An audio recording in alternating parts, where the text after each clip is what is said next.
योगायोग भाग 7. नमस्कार मित्रांनो, तुमचे खूप खूप स्वागत आहे. आतापर्यंत तुम्ही या कथेचे एकूण 6 भाग पाहिले आहेत. आज आपण या कथेचा 7वा आणि अंतिम भाग पाहणार आहोत. हो, हा या कथेचा शेवटचा आणि सर्वात महत्त्वाचा भाग आहे. अजय आणि स्नेहाची ही प्रेमकथा कशी पूर्ण होणार, शेवटी काय घडणार हे जाणून घेण्यासाठी हा व्हिडिओ शेवटपर्यंत नक्की पहा. शेवटचा ट्विस्ट मिस करू नका. जर तुम्ही चॅनलवर नवीन असाल तर चॅनलला सबस्क्राईबर करा आणि बेल आयकॉन नक्की दाबा. चला तर मग पाहूया या सुंदर कथेचा शेवटचा भाग. स्नेहा कधीही फोन करू शकते. तेव्हा स्नेहाचा फोन आला. तिने बोलायला सुरुवात केली. मी हॅलो म्हणताच स्नेहा रडायला लागली.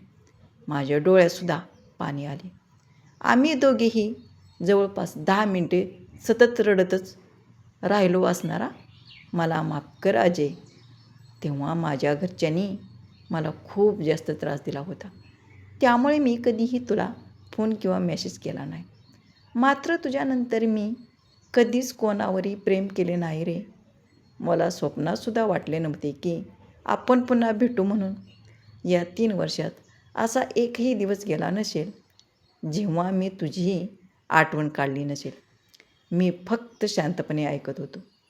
तू ते कॉलेज सोडून गेलास, मात्र परत कधीच आला नाहीस. मला आशा होती की तू एक वेळ तरी भेटायला येशील, पण तू आलाच नाहीस शेवटी. मी तुला ट्विस्ट आणि फेसबुक सगळीकडे शोधून दमले होते, पण तू कुठेच सापडला नाहीस. आता मी काही बोलू का असे म्हणण्याची इच्छा खूप होती, पण मुलींना मध्येच थांबवणे जर देवालाही कधी जमले नाही तर मी तर एक साधारण माणूस नाही. साधारण कशाला, मी तर एक इंजिनियर होतो ना. स्नेहा तब्बल अर्धा तास मला आमच्या प्रेमाबद्दल सांगत होती. मी पण कोणाचे ऐकत नव्हतो असे अजिबात नाही आहे. ते मला आवडत नव्हते का, पण ही मुलगी माझे कुठे काही ऐकून घेत होती. मी आपले सांगत होतो फक्त मनात. काही वेळाने स्नेहा शांत झाली आणि मला प्रेमाने म्हणाली, आता तू काय बोलणार आहेस की नाही, का फक्त माझेच प्रेम आहे तुझ्यावर? तुझे कुठे काही सुरू तर नाही ना? आता तुम्हीच बघा. काही वेळापूर्वी ही मुलगी रडत होती आणि आता माझ्यावर संशय घेते आहे. तसे काही नाही आहे स्नेहा माझ्या बाळा. मी सुद्धा तुझ्या व्यतिरिक्त कोणा इतर स्त्रीकडे कधी नजर उचलून पाहिले नाही. मी पण तुला संपर्क करण्याचा खूप प्रयत्न केला होता, पण मला तुझा पत्ता मिळाला नाही. आम्ही दोघी त्या रात्री कमीत कमी 4 तास बोलत होतो. शेवटी मी तिला विचारले, बरं आता तू कुठे जॉब करत आहेस? तुझी नर्सिंगची कॉलेज पूर्ण झाली असेल ना? मी स्नेहाला विचारले. तुला काय वाटले मी कुठे आहे आता?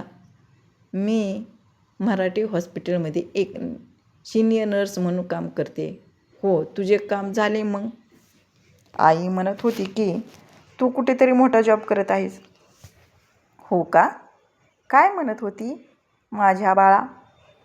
मला इतका पगार मिळतो की तुझे आणि तुझ्या होणाऱ्या बाळाचे चांगले संगोपन मी नक्कीच करू शकतो. या वाक्यावर मात्र आम्ही दोघेही मनापासून खूप हसतो. हो का? माझे होणारे बाळाचे पप्पा मग कधी येणार आहेत? माझे बाळ कधी येणार? स्नेहा मला चिडवत म्हणाली. तुझी इच्छा असेल तर फक्त 9 महिने आणि 9 दिवस पुरेसे आहेत, मी म्हणालो. हां अजय, आत्ता मी मजाक करत आहे म्हणून इतका जास्त पुढचा विचार नको करू. अगं पण तुझी इच्छा असेल तर मी उद्याच येतो बघ माझ्या सासूबाईंना भेटायला.